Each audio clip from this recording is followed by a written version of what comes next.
আজকে আমরা আলোচনা করব introduction to C plus plus নিয়ে।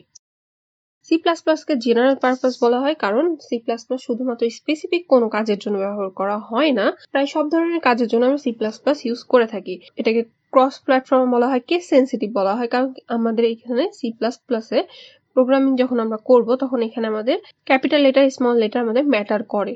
ফ্রি ফর্ম প্রোগ্রামিং ল্যাঙ্গুয়েজ, এটা একটা free form of programming language যেটা কি করে, সাপোর্ট করে object oriented. C plus plus C থেকেই ডিরাইভ করা হয়েছে, যেটা আসলে আমরা ইউজ করে থাকি অবজেক্ট ওরিয়েন্টেড প্রোগ্রামিং এর জন্য।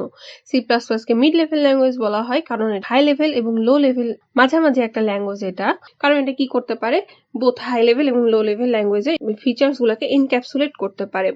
ডেভেলপড বাই বিজন স্ট্রাউস্ট্রাপ, আর যেটা আমরা বললাম যে এটা আসলে ডিরাইভ হয়েছে সি ল্যাঙ্গুয়েজ থেকে।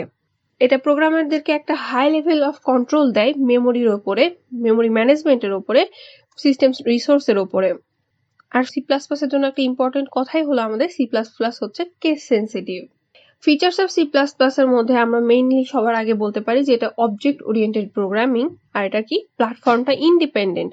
আর আমরা যেটা জানি যে সি প্লাস প্লাসটা অনেক সিম্পল। আবার হাই লেভেল প্রোগ্রামিং ল্যাঙ্গুয়েজ কি বলা হচ্ছে, এটা হচ্ছে হাই এবং লো লেভেলের একটা মিডিয়াম লেভেলের একটা ল্যাঙ্গুয়েজ, যেটাকে আমরা হাই লেভেল প্রোগ্রামিং ল্যাঙ্গুয়েজও বলে থাকি। আর খুব স্বাভাবিকভাবে সি প্লাস প্লাস আমাদের জন্য খুবই পপুলার একটা ল্যাঙ্গুয়েজ, যেটা আসলে কেস সেন্সিটিভ, কম্পাইলার বেসড, আর ডাইনামিক মেমোরি অ্যালোকেশনটা সাপোর্ট করে। আর সব থেকে মজার বিষয় হলো এটা রিচ লাইব্রেরি, যে আমাদের অনেক কিছু করে দেওয়া থাকে যেগুলো আমাদের আলাদাভাবে প্রোগ্রামে লিখতে হয় না। আর আমাদের সি প্লাস প্লাস প্রোগ্রামিং গুলা কি হয়, স্পিডটা ভালো থাকে। আর আমরা যেহেতু বললাম যে C plus plus object oriented programming support করে, আর যেহেতু অবজেক্ট ওরিয়েন্টেড প্রোগ্রামিং সাপোর্ট করছে, তাহলে সি প্লাস প্লাস এর মধ্যে আমরা এই অবজেক্ট ওরিয়েন্টেড প্রোগ্রামিং এর মেজর 4টা পিলার পেয়ে থাকি। সেটা হচ্ছে ইনহেরিটেন্স, পলিমরফিজম, এনক্যাপসুলেশন, অ্যাবস্ট্রাকশন। এখন এগুলো আমাদের কাছে নতুন নতুন লাগবে, কিন্তু নেক্সটের ভিডিওগুলোতে এগুলো সম্পর্কে আমরা ডিটেলসে জানবো।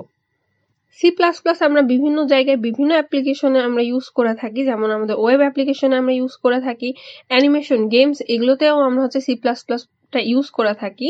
ওয়েব ব্রাউজারের ক্ষেত্রে, ডেটাবেস অ্যাক্সেসের ক্ষেত্রে, মিডিয়া অ্যাক্সেসের ক্ষেত্রে, কম্পাইলারের ক্ষেত্রে, অপারেটিং সিস্টেমের ক্ষেত্রে, এছাড়া বিভিন্ন কাজে আমরা সি প্লাস প্লাস ইউজ করে থাকি।